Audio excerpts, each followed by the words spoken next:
Welcome your hosts, Caddy Frank and Aaron Fitzgerald, as they lead discussions about substance use disorder and the journey to recovery. You're listening to Redefining Recovery, a recovery revolution.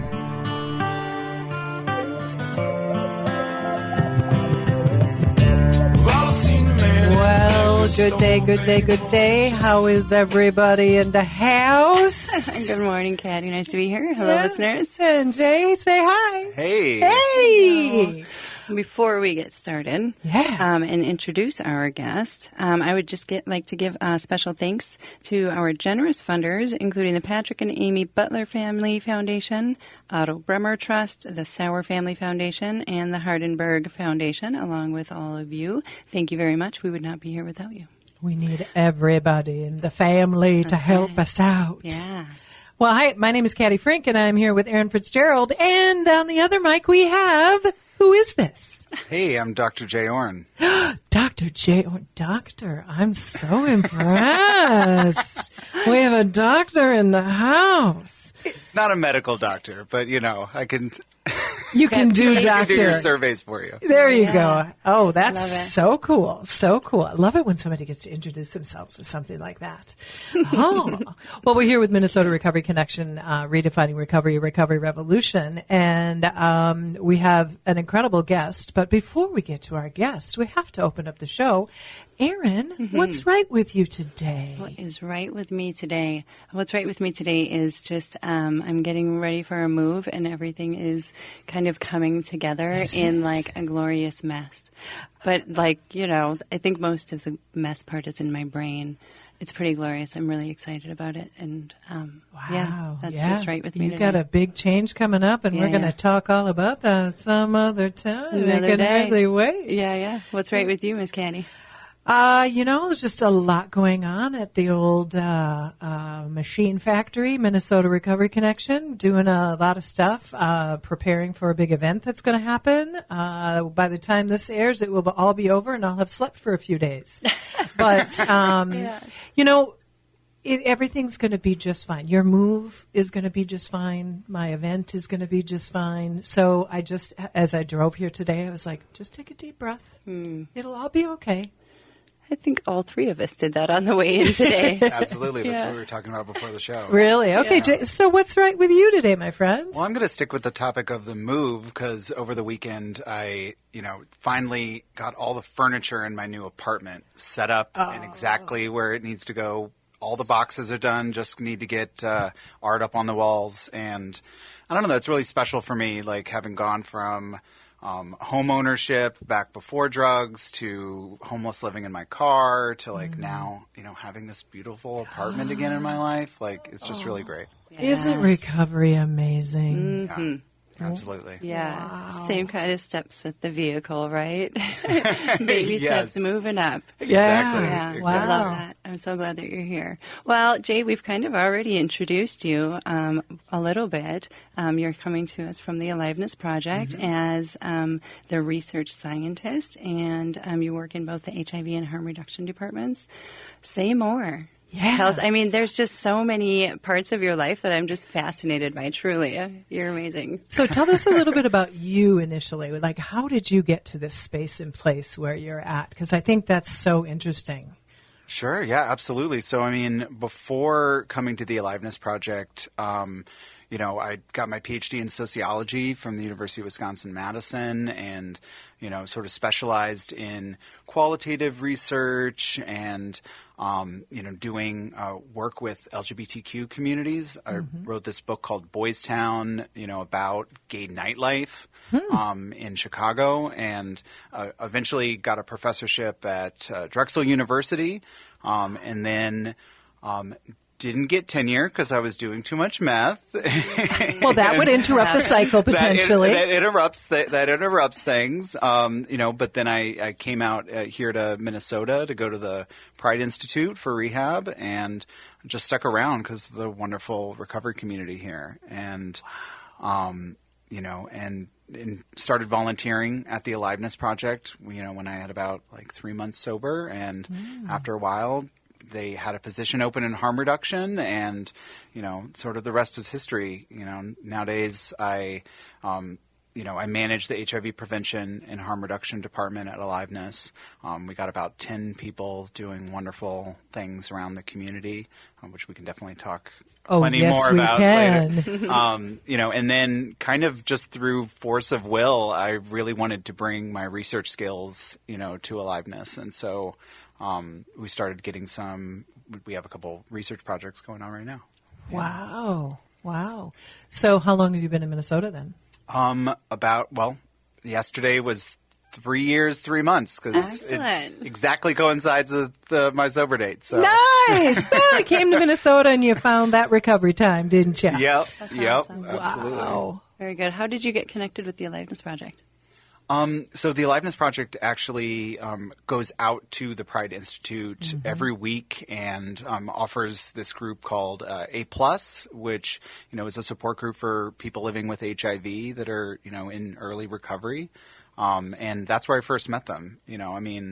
My first meeting of the Aliveness Project in that support group, I was just bawling my eyes out because it was 3 days. And I was just processing some really difficult things, and so it really imprinted on me, and getting a chance to, when I got out, they offer free meals, right? Wow. Every weekday, and so that place just kept me fed, when I was in early recovery. So I really, wanted to be involved more. When you chose the Pride Institute on your own, correct?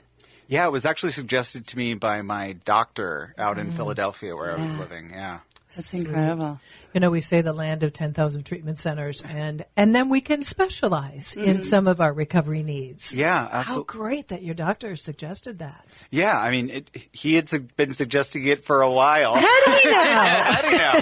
Yeah, he'd been suggesting it for a while, but it's actually a really funny story because, as is typical, right, I had made a plan, to go to rehab and then, came down and was like, oh, never mind. I'm good. And so I'd made about 3 of those plans. And eventually, I was living in my car at the time and was in Kansas and decided that this was I'm ready. I can't do this anymore. And so I drove up to Minnesota knowing that okay, this is the rehab that I'm going to go to.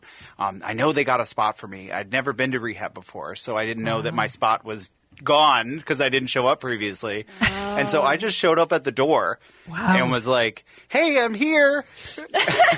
And they said, no, you can't.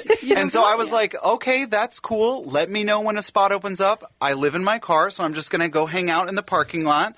And then they were like, what? Give me 20 minutes. And they were like, can you come back tomorrow? Wow. We will try to fit you in. So that was really brilliant of them. I love that. Yeah. They really made us face it. But I was not leaving that place without. Yeah, that's so great that you were determined enough. And when you got there, you were like, let me know. I'm right here. I'm just going to hang out in the parking lot. Yeah. Parking lot or not, I'm here. Yeah, absolutely. Well, because at that point, I was sure that if I would just drive off and, my psychosis was getting worse and worse. And so, I just figured at some point I would just end up disappearing if I left that space. So it's so interesting when your mind actually does take care of you. You knew if you left that parking lot that the risk was on. Absolutely. So did the people behind that door. Mm-hmm. And that's really, the reason why I mention that is because that window of opportunity can close if we don't take action right away. And sometimes action doesn't happen right away. And in this case, okay, give us 24 hours. Can you hang up for 24 hours? And that parking lot was still there. Yeah. Yeah. I mean, and luckily I was able to, be able to afford to go to a hotel room that night, and make it work for 24 hours. Sure. You found a way. Sure. Because you were determined. Then, I was determined then. Then, yeah. Oh. We just have to seize that opportunity. And jump right into it, both feet. Wow. Thank you so much, Jay. Oh, I'm so excited. This is such a good conversation. So excited. So we'll be right back. Redefining Recovery Revolution. See you in a few.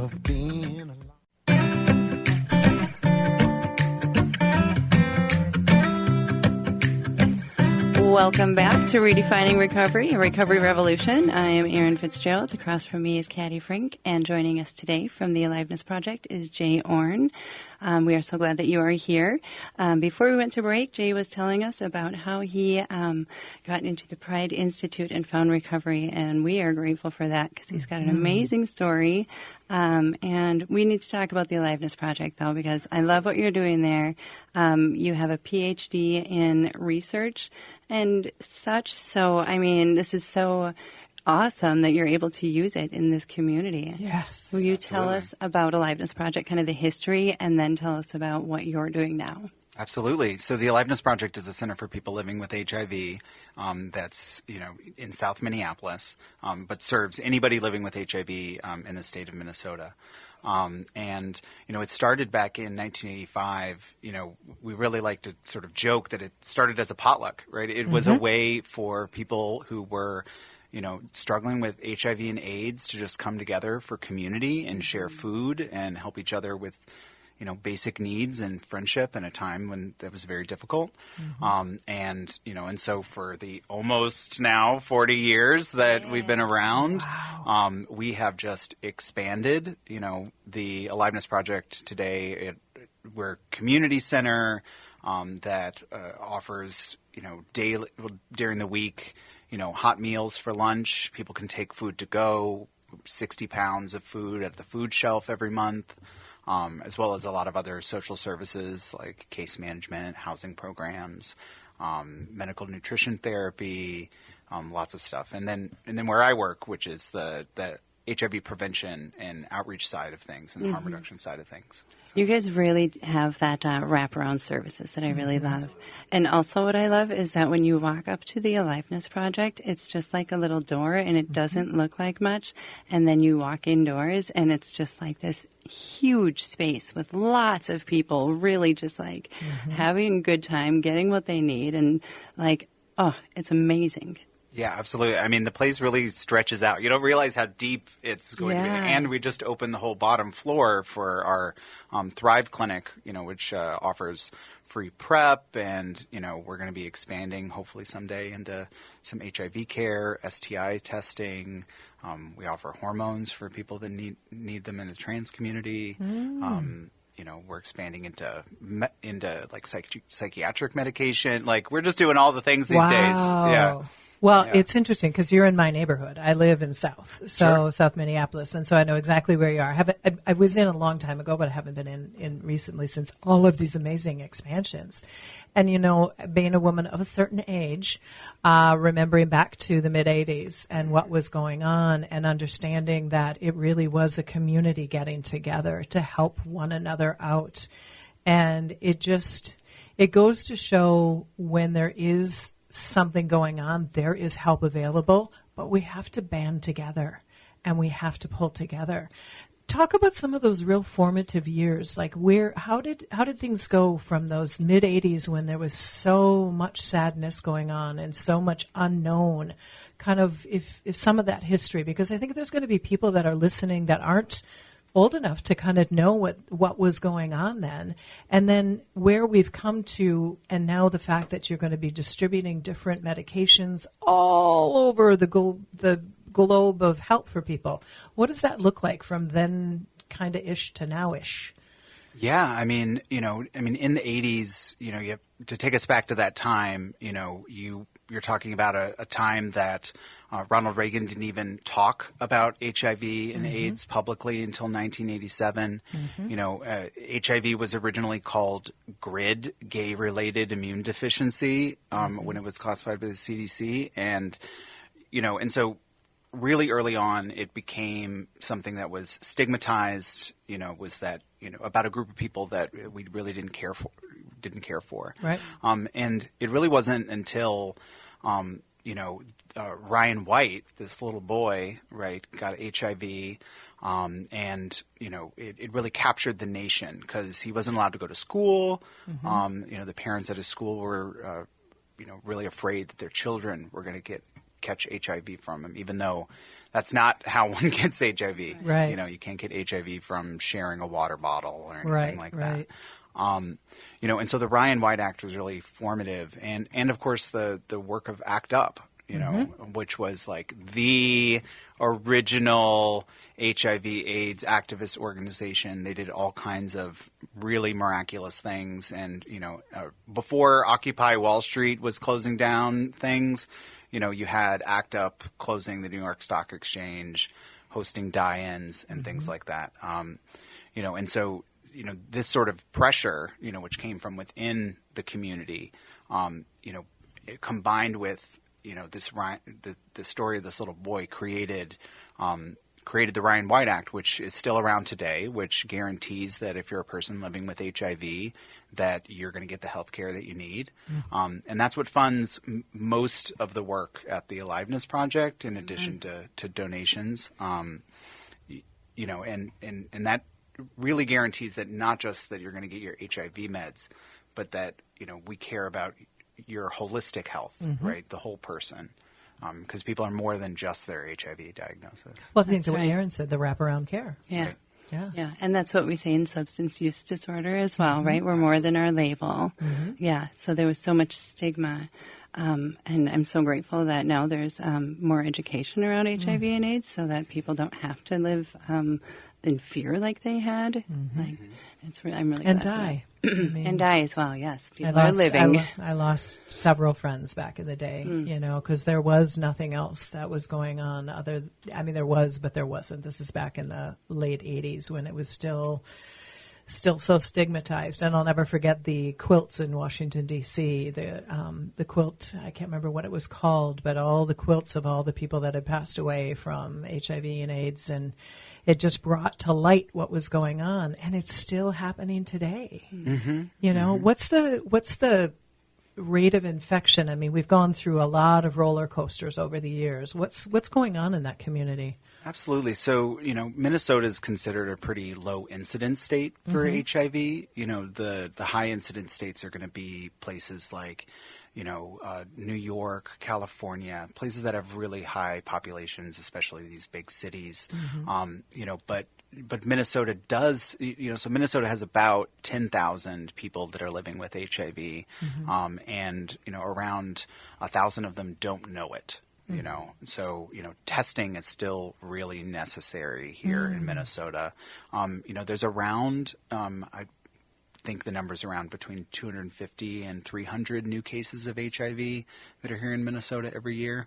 But what we're particularly concerned with, and I think is really relevant to this show, is, that there's been an outbreak of HIV amongst people with a history of injection drug use here in the Twin Cities, as well as in St. Louis County and Duluth, for the last several years. And so that was really the impetus behind creating the harm reduction program at Aliveness. Nice. Yes. Yeah. Say more. Yeah. Talk about it more. I mean, because doing so many projects. Yeah. So many people don't understand where this relationship crosses over. Right. And if many people, depending upon where they are in their life cycle, younger, older, we have these written stories in our heads about where does HIV come from, and it's all this, but it ain't all that. It isn't about the inner people having sexual relationships with people. It's about the interactions that people have when they're using substance use and having substance use disorder.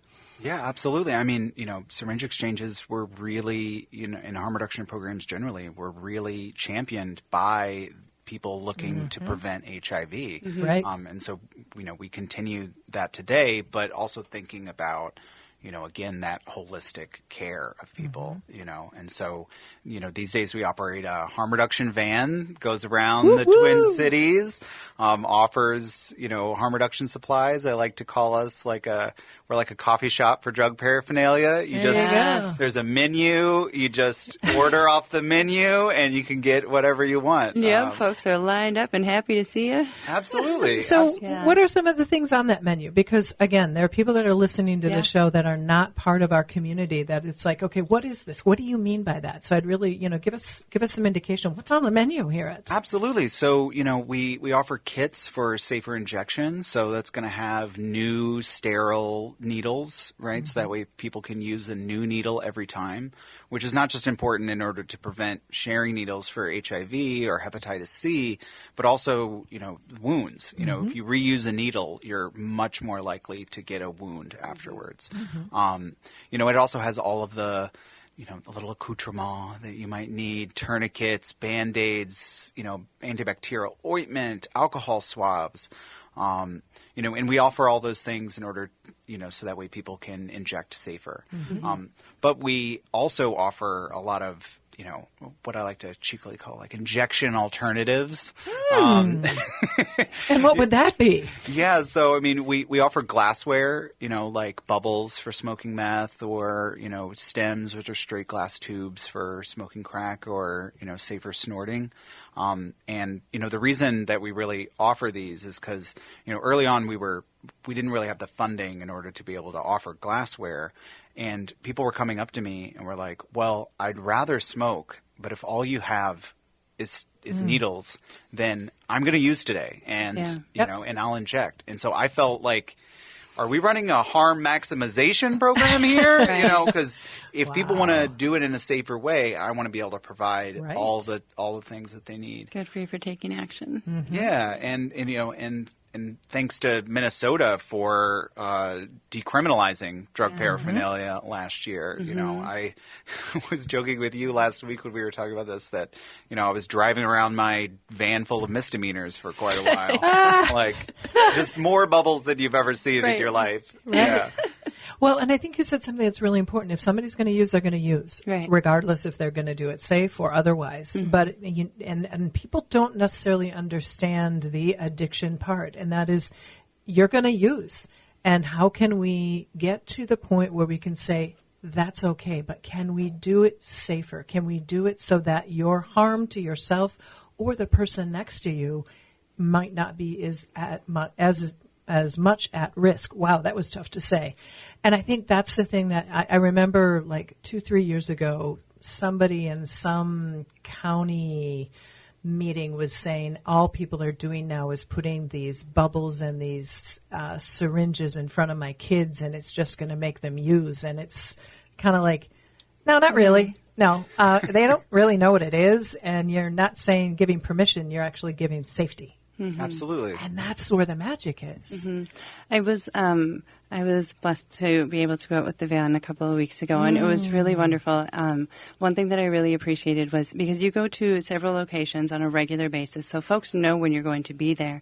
And right before we were leaving, about 10 minutes before we were going to close down, somebody came running off of the train, and they said, yes, I missed you guys 2 weeks in a row, man. He was so grateful to see you and be able to get the supplies. And, it was just like love. That's what we talk about, like giving people hope, and they know where to find us. They know that we care. Yeah.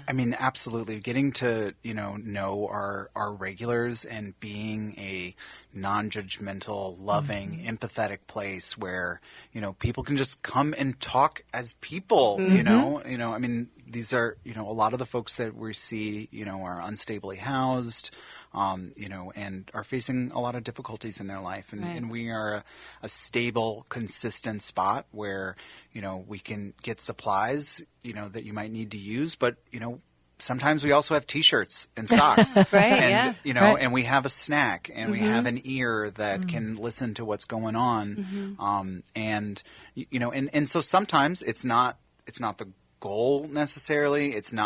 We're never pressuring anybody, but we are also there that if someone's like, you know what, I want to get off this stuff, and then we can be like, hey, I got connections at all the methadone clinics in town. Right.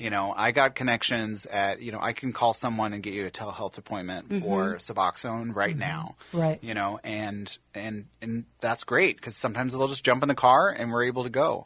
And that's one of the reasons that we really value, people with lived experience working in the field.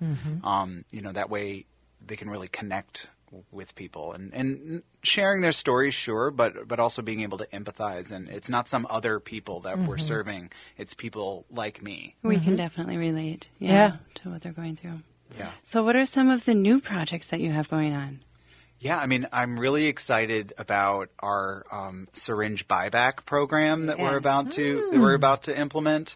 You know, I've been able to see, like, online, you know, some places like Boston and New York have tried to implement this before, but there's very little information out there about it. But basically, we're going to be paying people a $5 Cub gift card in order to bring a full Sharps 1-quart Sharps container back to the van. You know, so we give out these needles, and you know, sometimes we often do like syringe cleanups, like we go around the area and collect syringes. But it would be so much better if you give these things a price tag, you know, then people want to keep them and bring them back, and then we're able to offer them food in exchange for this. And so I'm really excited to hopefully see that get off the ground. Yeah. Because you know, the city and the county pay ridiculous amounts of money for cleanup of these things. And so if we can, for a much cheaper cost, and, you know, get people to return it like a recycling program. Yeah, you know? absolutely. Yeah.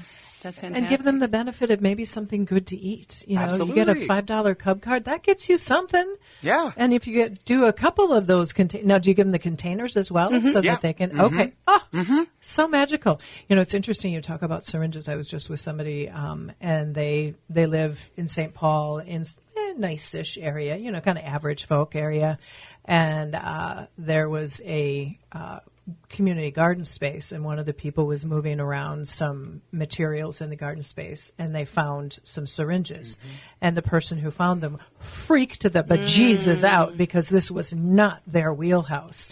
And so the individual that I was with said, yeah, okay, don't freak out. Well, should we call the police? Should we call this? Should we call that? And it sounded kind of like, you know, it's like, okay, folks, when you find something like this, then cool down. It's everywhere. You just might not see it. Sure. And so now what you can do is go, what can I do in my neighborhood to possibly help that person that's what they have to do?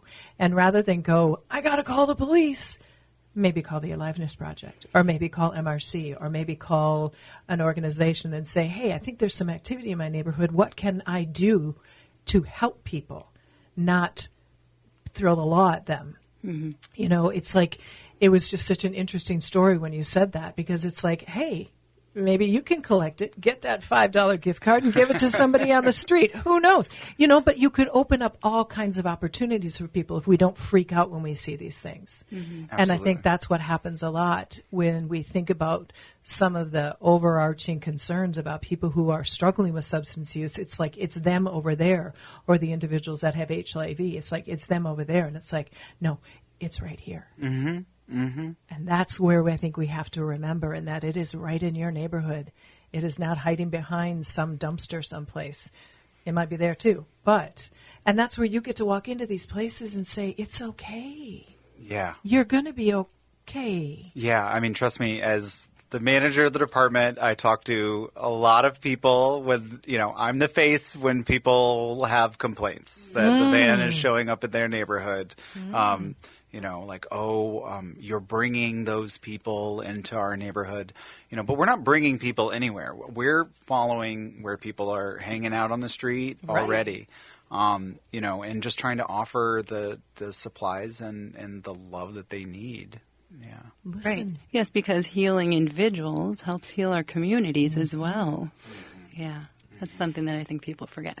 Yeah. I think that, thank you. I think that's very much, what it is, and that is it's, you know, I just think of where we have come from almost 40 plus years ago of such incredible judgment and fear to now to a place of like, okay. So you have a PhD, you've got all these fancy letters behind your name, and you've got all these like studies that you do. What are some of the studies that you're working on? So I'm really excited about a project, a study that we're right about to start getting participants for, which is, so we're going to be giving, it's a randomized trial. So that means, right, that half of the group is going to get the intervention and the other half is not. And it's randomly assigned, who gets what. But we're going to be offering unlimited Metro Transit passes to people living with HIV that are experiencing unstable housing. And so, half the group is going to get this transit pass and the other half, just continues living their life as normal. And then hopefully what we're going to be able to show, right, is that having access to transportation on a regular and independent basis, right, not having to rely on calling a medical cab or something like that. I don't know if y'all have ever taken those medical cabs where 48, you call 48 hours ahead of time and then they show up in a 6-hour window. I've heard so many horror stories. So many horror stories. It's incredibly difficult. So to be able to give someone the independence of having a Metro Transit pass, and also for people experiencing unstable housing, the Metro, if people have ridden the Metro recently, you know that it's also a place where folks use it as housing. And so to be able to be safely and legally on the train, and just be, hey, here's my pass. Yeah, tap it. I'm hoping that also helps, people's access to food and safety. So that'll be running for about 6 months, and hopefully we come away with some persuasive evidence that it works. So that way maybe we can convince policymakers that it would be a good idea. Yeah, that seems like a fairly simple fix for a lot of people, or not a fix, but just a step. One of those tools. Yeah, if you can get to the place that you need to go to get the help that you need to get without having to wait 48 hours and then have a 6-hour window, because there isn't a place on the planet that has you a 6-hour window that you can get services. It doesn't work that way. I mean, how amazing would that be if somebody begins to pull themselves together with this support? They could become the person that they need to become today.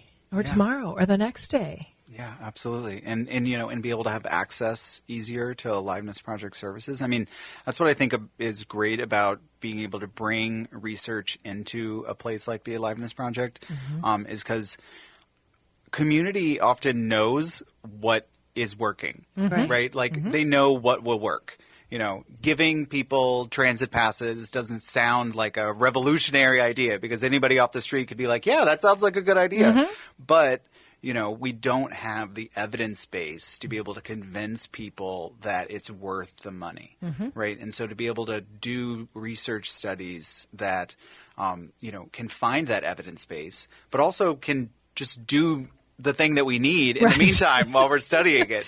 We can do the thing that we know is going to work, and at least will have helped some people in the meantime. Yeah. It makes me think about one of the volunteers that we had at our office last week. He's like, hey, Caddy, do you guys have any bus tokens? And I'm like, yeah. I said, just so I know what's going on. He's like, I just got to get home. I'm like, I think I can do that. I can get you home. And he relaxed. He's like, yeah, I have an option now. And I just thought, it's such a simple thing that all of us who have cars and have had cars and have, I'm putting air quotes up, normal life, we take absolutely for granted. Just to get to a safe space, sorry. Yeah, no, just to get to a safe space or the next space that you need to go to get the resources that you need. Absolutely. I mean, it's monumental. It just makes me really think when I was on the bus 100 years ago and when I got my DWI, I couldn't drive for a year. So hello, Metro Transit. It was my friend. And it saved my life. I could get to work. I could get to the store. I could get where I needed to go. And I was so grateful that we had a pretty good system at the time. And so here we have individuals of all different kinds and shapes and situations that this could be a big piece that could literally change their lives. I hope so. Oh, gosh, I'm so intrigued. Anything else you got going on? Let's see. We also got a pilot project that we're doing.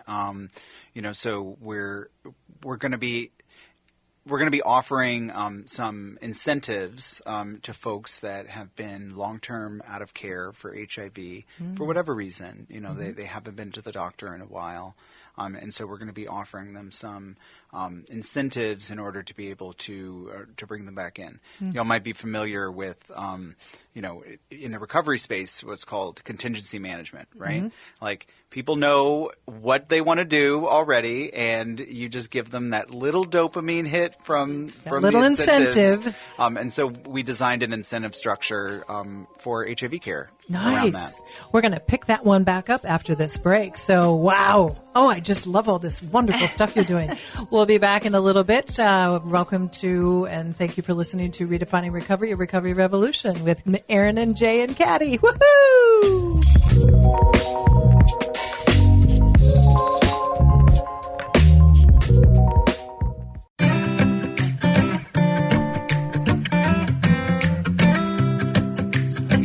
Welcome back. We're having a good old time jamming to some music over here. You bet. I like our intro music. Thanks for coming back to Redefining Recovery. It is a recovery revolution. And before break, Jay was just telling us about another new incentive that they've got going on at the Aliveness Project. But we got cut off a little bit there. So say a little more. Sure. I mean, so contingency management is this strategy in the substance use space, right, in order to encourage people's recovery through small economic incentives, usually at best cash, but like gift cards and stuff like that. And it's best structured and, it's when there's multiple lines of incentives, where, for instance, there's this great program called the START program in Boston that I saw at a conference over the summer. And so they have 3 lines in their contingency management program, right? Attending group, right, gets you, $1 every time you attend group. Having a negative UA might get you an additional bonus, and engaging in your exercise plan, because we all know exercise, based recovery is really effective, and so you do all of those things, and you can earn up to $15 a week. Wow. And that doesn't sound like much, right? But it works on the same dopamine pathways that drugs do. Absolutely. And if that $15 is mine and I get to do what I want with it, that's Hot a big diggity bonus. dog. Absolutely. It's just that little extra bonus. And so, I took that really successful idea that, is in the substance use space, and I was like, well, can we use this as well to encourage people who have maybe been having difficulties but want to engage in their HIV care, to re-engage in their HIV care. So, attending their doctor's appointment, that's a small incentive. Meeting with their case manager in order to talk about how their prescription and medication adherence is going, that's another small incentive. And then achieving viral suppression, this huge deal. We want folks to become undetectable, because undetectable means untransmittable, right? We know that if we can't detect it, then they can't transmit it to other people. And so this is how we end HIV, right? And, is by making sure that everybody gets on their meds. And so, if a small amount of money can help do that, and really help people solve the problems that, money can solve in their lives. Yeah, just those tiny little incentives. I remember in my early recovery of just anything, really, just like having the motivation to do things that I needed to do or should be doing because I should be doing them were really difficult. And so having even just that small, like you said, a little tiny monetary incentive. Absolutely. And as a former meth user, the drain of motivation and the drain of pleasure, was very present. I was just talking with someone at a recovery meeting about this yesterday, and that, it took 6, 9, a year in order for me to really enjoy doing again the things that I enjoyed doing previously. I love playing video games, but, I didn't have the attention span to play a video game. I could barely sit through a movie when I first got into recovery, but, I just had to sort of stick with it and keep trying different things in order to find what was going to give me that little boost of pleasure in a time when everything felt very flat. Yeah, that brings me to a slide that we have in our training where, a meth user, it takes about 14 months before somebody really, I call it, comes kind of back online. Sure. It's just like this gradual process, and you just described it beautifully. It's like you need, and Aaron said, you need something to kind of get you going, and just that little hit of that dopamine can be just enough to go, oh, I feel that much better. Oh, maybe if I do it again and again, and I ain't getting high, what could happen? Right. Absolutely. Absolutely. I mean, that goes back to the exercise-based recovery there, that, getting that little hit from working out, can really go a long way to help repairing those pathways. Yeah. For sure. So you already started talking just a little bit about what you do for enjoyment in recovery, but do you have anything that you'd like to share about Aliveness before you tell us what recovery has done for you? Or did we touch all of the things? I think that we have, everything that we had chatted about, I think we've gotten. I'd be curious, just real quick, how many folks do you see in a day, in a week? What does that look like in terms of how many folks are walking through your door getting support? Sure. I mean, it depends upon, whether we're talking about Aliveness proper, which only serves people that are living with HIV, or the community center, or the larger programs that we offer outside of it. So people walking in your door. But yeah, people walking in the door. We serve around 250 to 300 meals a day. Wow. We'll see around 1,200 people just in the meal program over the course of a year. But the harm reduction program, has had, last year it had 14,000 encounters with people on the street. Beautiful. Right. Yeah. Wow. Boots on the ground. Just blew my mind. So, and there's so much more space to do more as well. I mean, if we had more money, just say it. If we had more money, I could have that van out twice a day, 7 days a week, and I still wouldn't even scratch the surface of the number of people that are out there that we could help. Yeah. There's so many people that need all of our services, and there is money out there. We know there is, and now we just need to keep scraping along to find it, to keep people alive. Yeah. I say substance use disorder and the HIV space that we're in, if we can keep people alive long enough for them to see what their life can look like, that's the magic. Yeah, absolutely. And it's not just money. We have a fantastic board, especially Michelle, who's on our board, who get donations of whether it's snacks or hygiene supplies or old clothing or boots. We do take those, especially things like hygiene supplies, which we go through quite a bit. Just being able to offer someone, a nice a nice little travel size thing of body wash instead of jail soap. Right? Like, give somebody some dignity. Right.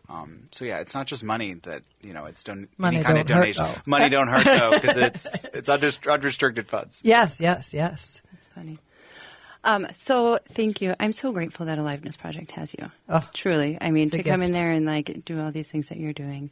But what I like you as a human and as what you're doing in the recovery community. So tell us a little bit about Jay and what recovery means to you. What recovery means to me.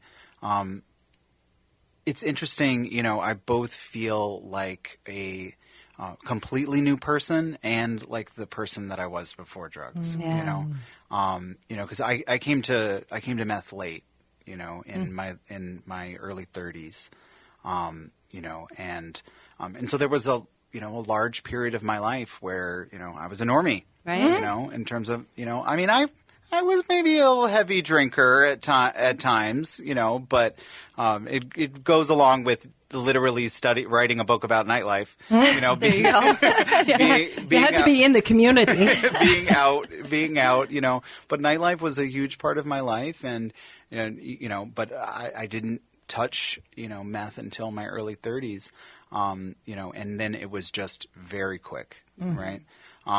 So it's really interesting to me that recovery has not only recovery in terms of that restored sense that it's restored some of the place in my life of some things like video games and friends and family coming back into my life, but I also sometimes feel like a different person. Yeah. A different person than I was because, it's Maybe a very transformative experience. A whole person. A wholer person, I was going to say. I can relate very much to that. Yeah, absolutely. I think that's what happens, and that is we sort of find ourselves again, and then we sort of put all those pieces together of who we were at one time and another, and like all of a sudden, this blossoming human comes out of this.